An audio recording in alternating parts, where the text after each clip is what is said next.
What's up, everybody? We're back with another NC Niners Talk. I'm Nicholas, and this is my papa, Carlos. What's up?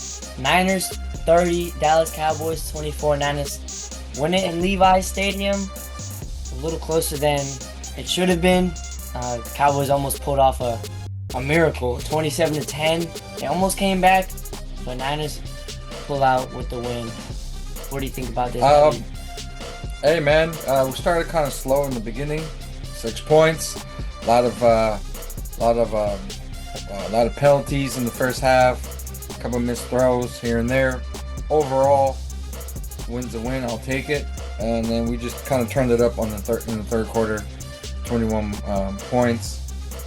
We pretty much controlled this game in the second half until the last 7 minutes, which has happened to us in the Super Bowl and all this stuff, and 10 points this year. I don't know what it is, us having leads. I don't know if Kyle Shanahan just chooses to be very conservative or stuff like that, But overall, I think Purdy had an amazing game. I wish he had a couple throws. I think the difference, we were talking about during the game, the difference this year and last year is that we were able to,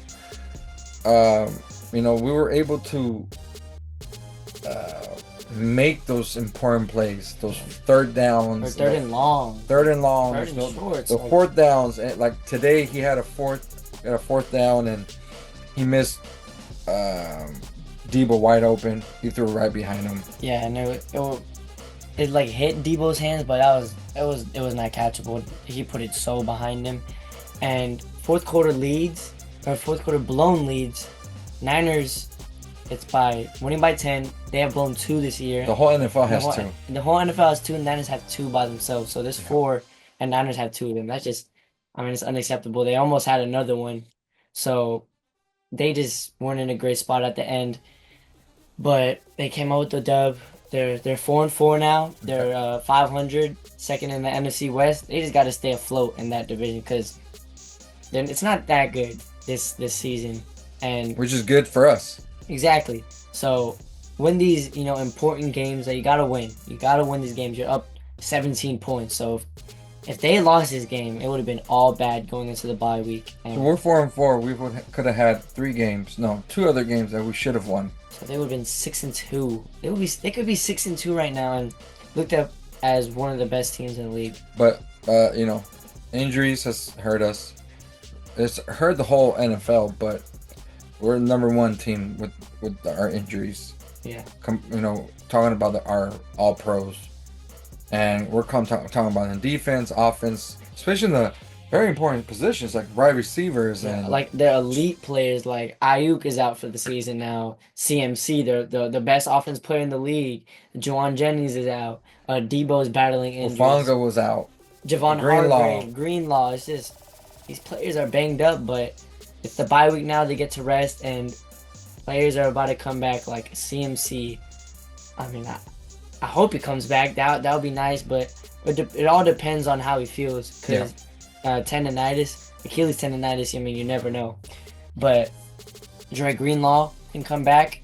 There's no time, but it's definitely going to be after the bye week. And Ufanga. Ufanga is a big piece. And let's just go to Jair Brown and Malik Mustafa, who've been balling lately. They flew they were flying everywhere last week, and they were flying everywhere tonight's game. Exactly, and they made big plays. Like Jair Brown got a pick. Malik Mustafa was flying. He's making some big tackles, and even Chris Collinswood said it. You're gonna hear his name a lot because they are game wreckers, and Malik Mustafa is making big tackles, and Jair Brown, they just hit guys really hard. Our secondary did really well today.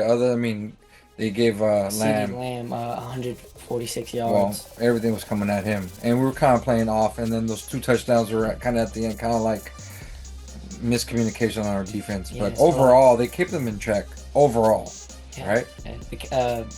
Dak had like 140 yards. Without their comeback, they weren't really doing anything, and the defense had them stuck. And the leader of that defense, you called out saying Fred Warner's going to have that game, and Fred Warner definitely had that game. We needed someone to step up because our defense the last few weeks has been kind of like like You know, Iffy and come on now, can our leader step up? And he stepped up big time.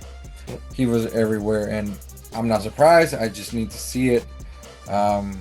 We know how he can play, and I think everybody kind of like gravitates to him, gravitates to the way he plays. So everyone wants to be like kind of like him and yep. play hard. And he blows up the backfield almost like every time that the Dallas Cowboys ran the ball, and he's just always making plays. He forcing fumbles, pass deflections. He almost got a pick with like one hand. Yeah. But he's a game wrecker, and with him, D. Winters and Devondre Campbell, they did great today, especially Devondre Campbell. One of his best games of the season, in my opinion. Yeah, I mean, he's always been good against the run, and Dallas tried to run today, and they had some success in the aspect of like some runs were like 5 yards here, 5 yards there, but their touchdown, first touchdown was a Russian touchdown. So they were sticking to the run, but our defense just stepped up in the second half and just shut that down completely. Getting to Dak and is like third in pressures in the league. Bosa got to Dak, got to the quarterback like he always said. I just want to sack the quarterback, dude. And that front four, they bring pressure. Yeah, they've been bringing, even against Mahomes, they were bringing pressure.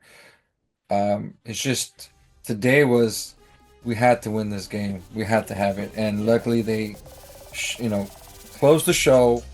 There was 2 games already there, and we weren't able to close it this year. Close this game especially against Dallas. I mean, you have to. Sunday night football, everybody's watching. You had to close this game out, and they almost didn't, but you could tell both teams were hurt because it was kind of sloppy. Not sloppy, it was just very like it was taking a long time for them to get going. But obviously, look at the holds that we had on the Niners. The hold that Debo scored a touchdown on. Oh yeah, Debo had like a outstanding touchdown, and yeah, an outstanding game. Yeah, he had a really good game. He had 71 yards receiving. The young kid, Purcell. Yeah. He had a great game. Hey, like you said, jet sweeps. Use some jet sweeps, and that's what they did. They be creative, Kyle. Thank you. Ricky Purcell had like a 40-yard run on a jet sweep, and he had like 40 yards receiving. He had a very balanced game, but Purdy's main target today, George Kittle, National Tight End Day, and I mean around the league, it was like the main target was the tight end, but the best tight end in the league, George Kittle, 6 receptions, oh man, he's 138 yards, 1 touchdown, and every big play that the Niners had was basically Kittle going out in space, and he just cannot be stopped sometimes.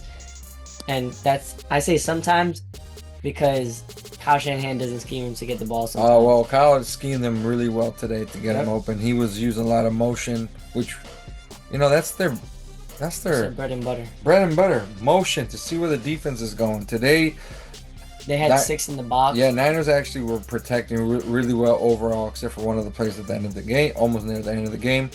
They were picking up the blitz well, and Purdy was hitting dudes. It's just got to get it going early. Yeah. Our run game needs to continue.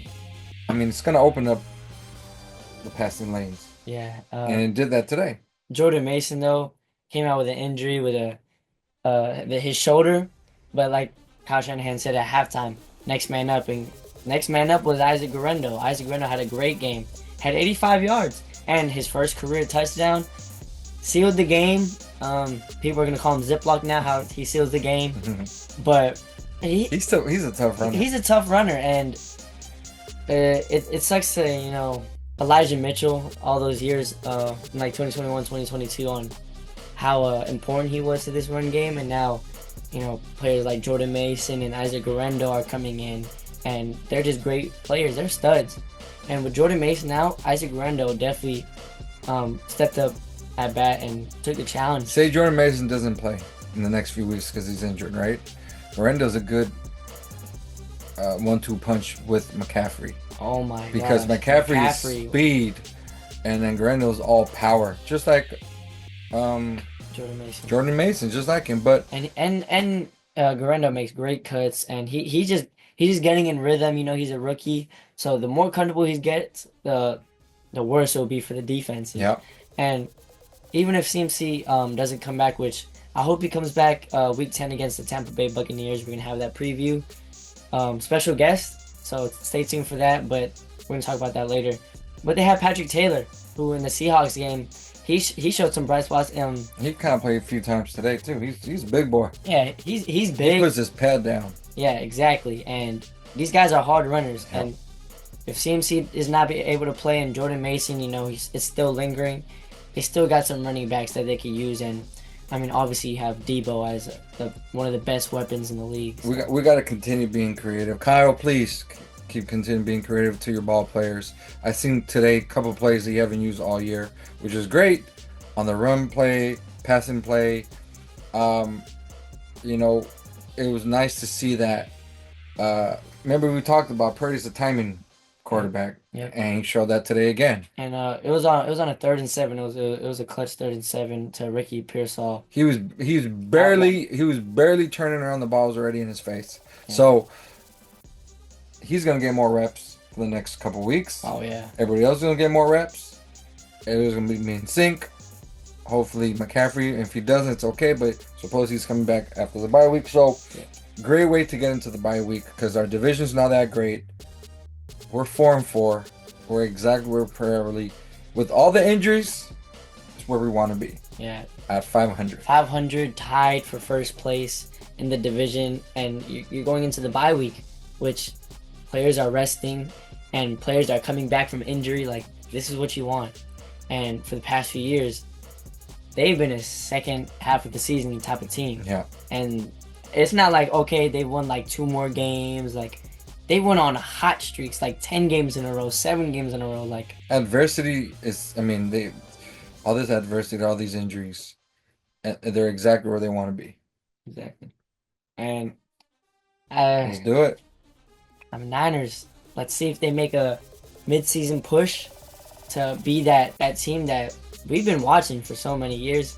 These dogs. Yeah, they're trying to get what, Buckner? Supposedly he's in trade Oh, talks? if they get DeForest Buckner, then I don't think the Indianapolis Colts will let Buckner go. He's a stud, but maybe a player like Cortland Sutton, which the Broncos, they look good. So maybe they won't let them up, but maybe Deontay Johnson from the Panthers. I mean, they look atrocious. I mean, the Panthers, but I hope John Lynch does make some moves. Just we like have to make little some moves. We have to make some moves. It doesn't have to be big splashes like getting a CMC, like No. but just little moves that can help the team out going in to week 10 after the bye week. Remember the Emmanuel Sanders in 2019, just something like that, to help the squad out. We'll see how it goes, but great win against the Dallas Cowboys. It should have been a whooping. Blowout. It was 27-10, and they had the ball. It should have been a whooping, but we got the win. That's all we asked for. 4-4 into the bye week. 4-4 looks a lot better than 3-5. Yep. That's for sure. They got the W, and Sunday night got school tomorrow. Prime time. Got school tomorrow. Got work tomorrow. Glad the Niners won, so it wouldn't be a sad morning for all the shows, watching all the shows. For sure. Well, they're going to be talking about Dallas all week. How did they lose? How did Dallas lose? What does this mean for the Dallas Cowboys moving forward and the Niners highlights? In the They're not even talking about the Niners, but it's okay. It is what it is. It is what it is. Keep them under the radar. This is where they love to be, and they'll catch you by surprise like they've been in the past few years. Yep. So, thank you guys for watching. Hope you guys enjoyed. Like, subscribe, let us know. Yes, sir. I mean, comment, whatever. We're gonna respond, and we're gonna have a mid-season takeaways. We're gonna have that video maybe in a week. So stay tuned for that. And then they got the Buccaneers next. So let's do it. Can't wait for that. Let's go Niners, baby. Peace. Niners.